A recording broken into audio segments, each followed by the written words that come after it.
Steve led our trip this last time, and he wants to share a little bit about what went on as we were in New Orleans with this year's mission team. 6 weeks ago, I stood in front of this congregation and asked for your support through your prayers and financial offerings. I'm here to tell you today that due to that support, our mission trip was a tremendous success.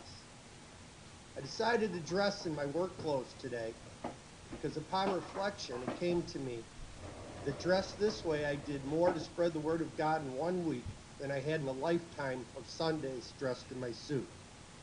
And that's what our trip is really about. It's about spreading the word of God through our actions and deeds. We've been sending teams down to New Orleans for 5 years now. And we've decided that during that time, we would reach out to the community through outreach and not just worry about rebuilding their homes, but help rebuild their lives. To this end, we divided our efforts daily between outreach and construction. And I know the question on everybody's mind is, how much work can 88 volunteers from 18 different churches come together and accomplish in 4.5 days? We served throughout New Orleans by staffing the Martin Luther Head Start program, offering aid and services to the disabled at the Ark of Greater New Orleans. We worked at the city parks. We ran the traveling bingo show at Good Samaritan and St. Margaret Daughters. We collected and interned bones that had washed to the surface at the Holt Pulper Cemetery. We cleaned stalls and groomed horses at the Rescue Ranch.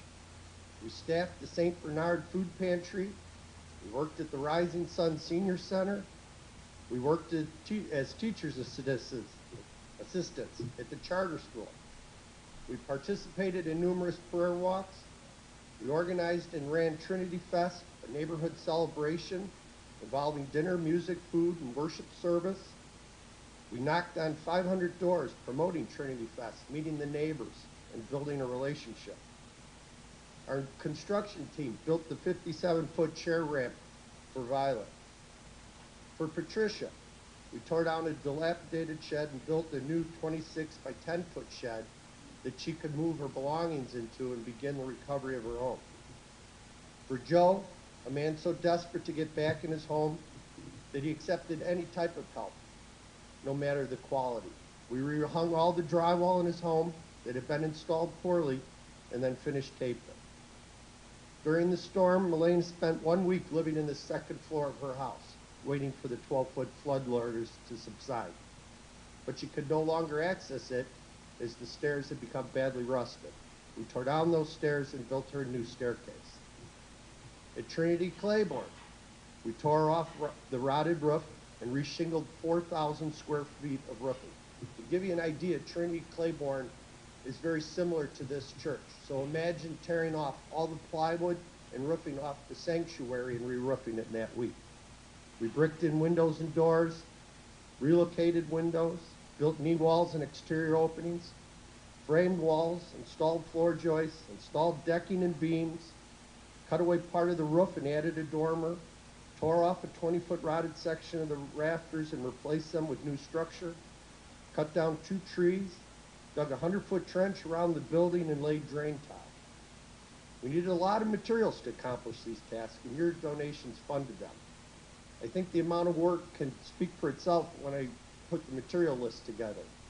510 2x4s, 156 2x6, 211 2x8s, 14 2x12s, 106 sticks of decking, 36 4x4s, 65 sheets of plywood, 21 gallons of paint, 44 bags of concrete and mortar, 16 rolls of felt, 100 feet of drain tile, 160 bundles of shingles, 2,000 bricks, and 110 pounds of nails and screws. All this work was badly needed and we gladly supplied it. But the hope our efforts supplied was probably our greatest accomplishment as we worked at Trinity.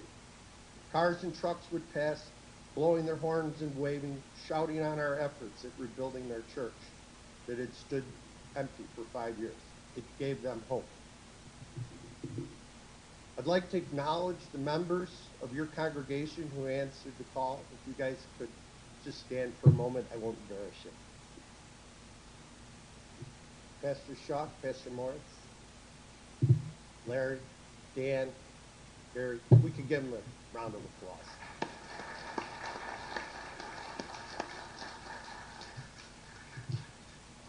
So I challenge you, continue to support our efforts by volunteering, praying, supporting.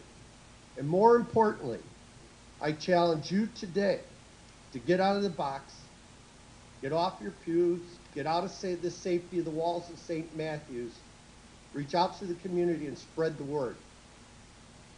Thank you.